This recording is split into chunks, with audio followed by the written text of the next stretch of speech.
next one, we are going to, the last two things we're going to look at are labor schedules and labor distribution adjustments. We'll do one more exercise and then we'll go into the breakouts.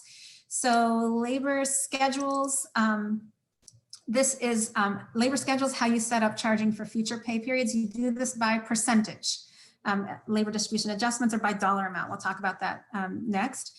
The detailed entry instructions are in Fingate. I've got some detailed entry notes also saved in the files here if you ever need to refer back. The deadline for entries, this is really helpful. I think a lot of people aren't aware of the fact that Fingate has the chart of what are the deadlines for the particular type of person of employee classification, and for each pay period, what is the last date by which you can enter labor schedule changes. There is a huge chart in Fingate. We've got a link to it here.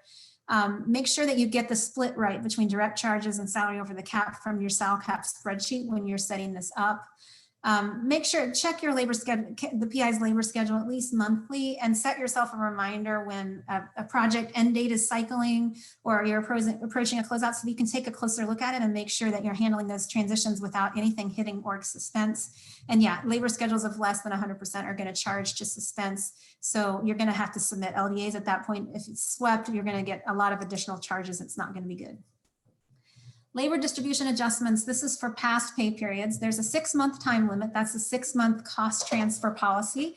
We'll talk about that more with the iJournal section. Same thing applies. This is also a retroactive charge, just like an iJournal would be. There is a chart on their site that actually shows you how far back can you go.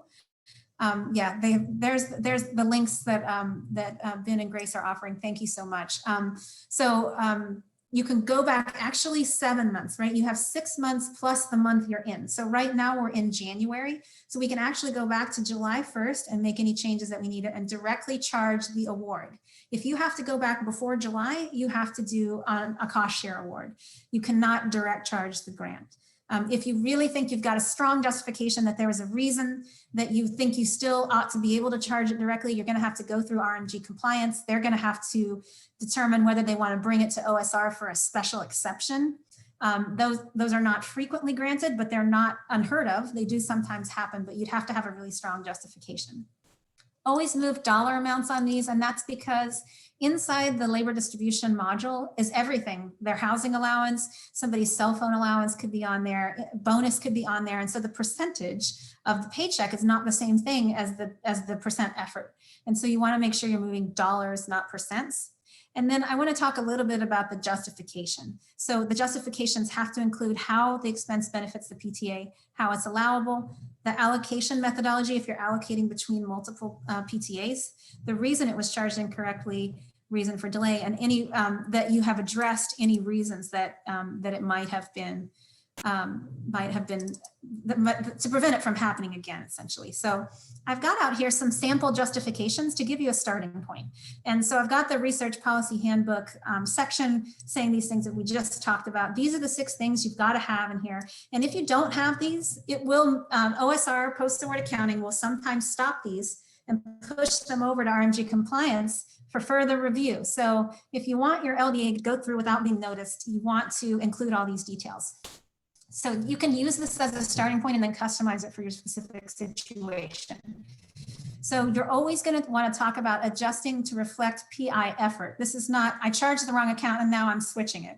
That's not an adequate justification. We are now matching PI effort to the projects to which they were devoting it. So the researcher expended effort on these awards at a different rate than originally charged. This adjustment charges the projects benefiting from the effort at the correct distribution.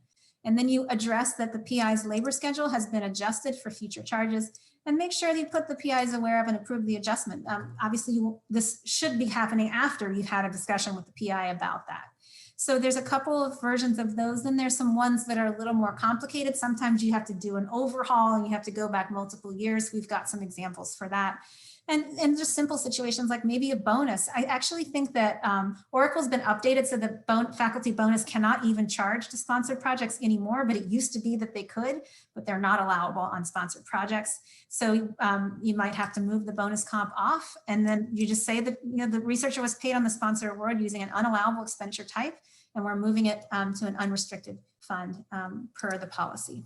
So another thing I wanted to point out, the question comes up again, if you have a faculty member who's involved with the Veterans Affairs, they may have what are called the interpersonnel agreements or the joint personnel agreements.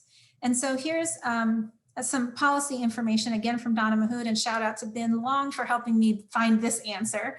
IPAs are not considered sponsored projects. And so they happen to be administered by Stanford's Office of Sponsored Research, but the timeliness requirement, the 6-month rule, does not apply to IPAs or JPAs because that rule only applies to sponsored projects. So while not considered best practice, LDAs that exceed 6 months for IPAs or JPAs are not subject to this policy. So you don't have to worry about that with IPAs and JPAs.